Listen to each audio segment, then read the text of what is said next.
this is the best way to repair them permanently and to keep your Barbie's body, the original body.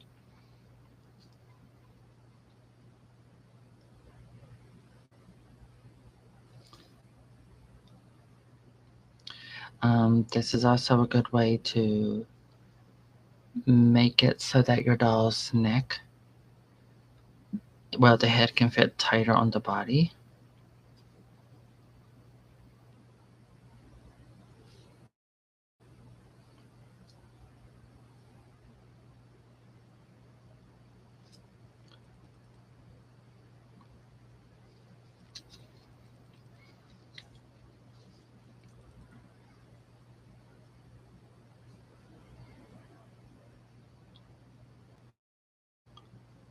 So see, I'm building on